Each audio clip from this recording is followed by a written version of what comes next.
1 వీక్లో నా dragon fruit plant ఇంత మంచిగా ట్రాన్స్ఫార్మ్ గానికి నేను ఫాలో అయిన 3 న్యాచురల్ ఫర్టిలైజర్స్ ఏంటో చెప్తా వినండి.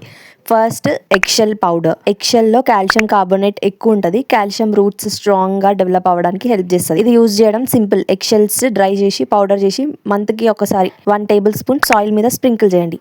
స్టెప్ 2 ఏంటంటే రైస్ వాటర్. రైస్ కడిగినాక ఉండే వాటర్లో స్టార్చ్, అమైనో యాసిడ్స్ ఇంకా మినరల్స్ ఎక్కువ ఉంటాయి. స్టార్చ్ సాయిల్లో బెనిఫిషియల్ మైక్రో ఆర్గానిజమ్స్ని ఇంక్రీజ్ చేస్తుంది. ప్లాంట్స్ న్యూట్రియంట్స్ బెటర్గా అబ్జర్వ్ చేసుకొని ఫాస్ట్ గ్రోత్ అవుతుంది. ఇది యూజ్ చేయడం సింపుల్. ప్లెయిన్ రైస్ వాటర్ని వీక్లీ ఒకసారి సాయిల్లో వేయండి. Step 3 banana peel fertilizer. Banana పీల్లో పొటాషియం, ఫాస్ఫరస్ ఇంకా మెగ్నీషియం ఎక్కువ ఉంటాయి. పొటాషియం ప్లాంట్ని స్ట్రాంగ్గా గ్రో అవ్వడానికి, ఫాస్ఫరస్ రూట్ డెవలప్మెంట్కి, మెగ్నీషియం లీవ్స్ హెల్దీగా ఉండడానికి హెల్ప్ చేస్తుంది. ఇది యూజ్ చేయడం simple. 1 to 2 banana peels cut చేసి 1 లీటర్ వాటర్లో 24 hours సోక్ చేయండి. తర్వాత ఆ వాటర్ని 10 to 15 daysకి ఒకసారి ప్లాంట్లో వేయండి. అంతే. Until the next tip. Bye.